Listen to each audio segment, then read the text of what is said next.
A recent study from Vanguard in 2026 found that 73% of investors think they're diversified, but they're actually exposing themselves to catastrophic risk.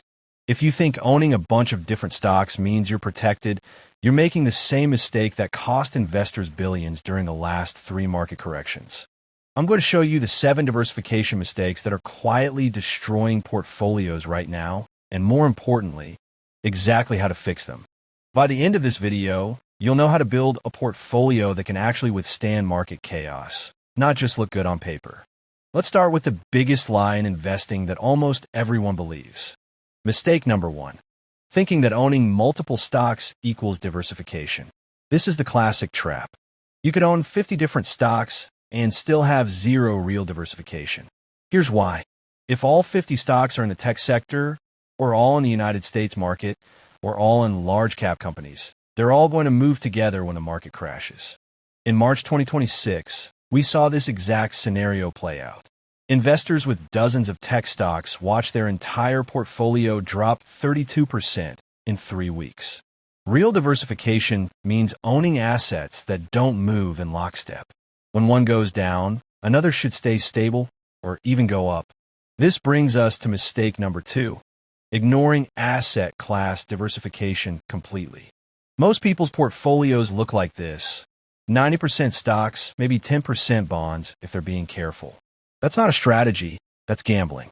In 2026, there are at least 8 major asset classes you should understand: stocks, bonds, real estate, commodities, precious metals, cash equivalents, cryptocurrencies, and private equity. Now, you don't need to own all 8, but you should have exposure to at least 4 or 5 that have low correlation to each other. Here's what a properly diversified portfolio looked like during the volatility of early 2026. Stocks dropped 28%, but commodities rose 15%, bonds stayed relatively flat, and real estate held strong. The investors who only owned stocks lost nearly 1/3 of their wealth. The diversified investors? They were down less than 8% and recovered within weeks. Mistake number 3, thinking bonds are boring and skipping them entirely. This is especially common with younger investors. Here's the truth. Bonds aren't supposed to make you rich. They're supposed to keep you from going broke when everything else crashes. With interest rates where they are in 2026, quality bonds are actually paying decent yields again. We're seeing 5 to 6% returns on investment-grade corporate bonds.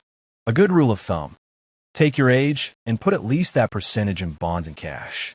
If you're 30, aim for 30% in stable assets. If you're 50, aim for 50%. Now let's talk about mistake number 4, home country bias. This one is absolutely killing American investors right now. The United States represents about 55% of global market capitalization, but the average American investor has 92% of their stocks in U.S. companies. That means they're missing out on the entire European market, Asian growth stories, emerging markets, everything. In 2026, while U.S. stocks have been choppy, Asian markets have delivered exceptional returns. India's market is up 34%. Vietnam is up 27%. You should aim for at least 20 to 30% international exposure. It's easier than ever with international ETFs that handle all the complexity for you. Mistake number 5, putting everything in index funds and calling a day. Don't get me wrong, index funds are fantastic, but they're not the complete answer. When you buy an S&P 500 index fund, you're buying 500 companies, but the top 10 companies make up over 30% of the entire index. If those 10 mega-cap tech companies stumble, your entire index fund tanks with them. We saw this exact pattern in April 2026. Index funds should be your foundation, maybe 60 to 70% of your stock allocation. But complement them with equal weight funds, small cap exposure, and sector-specific investments. Now here's mistake number 6, and this is where it gets really interesting: completely ignoring alternative investments. Real estate investment trusts, commodities, precious metals, even carefully allocated crypto exposure. These are tools that can dramatically reduce your portfolio volatility. Gold, for example, has moved opposite to stocks 40% of the time over the past decade. That's exactly the kind of hedge you want when building resilience. Real estate through REITs gives you exposure to property without the headaches of being a landlord. In 2026, commercial REITs are showing strong recovery after years of struggle. I recommend 5 to 15% of your portfolio in alternatives, depending on your risk tolerance and investment timeline. Mistake number 7, setting your allocation once and never rebalancing.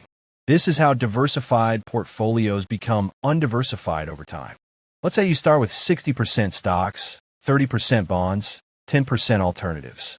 After a good year for stocks, you might be at 75% stocks without even realizing it. You're now taking much more risk than you intended, just because you weren't paying attention. Then when the crash comes, you lose way more than you expected. Set a calendar reminder to rebalance every 6 months. It takes 20 minutes and could save you thousands in losses. So what does a properly diversified portfolio actually look like in 2026? Here's a solid foundation for most investors. 50% in diversified stock funds with both U.S. and international exposure. 25% in bonds and fixed income. 15% in real estate and REITs. 10% split between commodities, precious metals, and cash. This is just a starting point. Your personal allocation should reflect your age, risk tolerance, income needs, and financial goals. The key principle is this. True diversification means you should always have something in your portfolio that's doing well, even when everything else is struggling. If you found this valuable, smash that like button and subscribe to Operation Wealthy for more strategies that actually work in the real world. Here's your action plan. First, pull up your current portfolio right now and calculate your actual asset allocation. Be honest about what you really own. Second, identify the gaps. Are you overweight in one sector? Do you have any international exposure? Any alternatives? Any bonds? Third, create your target allocation. Write down the specific percentages you want in each major asset class. Fourth, make your first rebalancing trades. You don't have to do everything at once. Start by directing new contributions toward your underweight positions. Remember, diversification isn't about maximizing returns in good times. It's about surviving the bad times so you're still in the game when things turn around. That's how real wealth is built.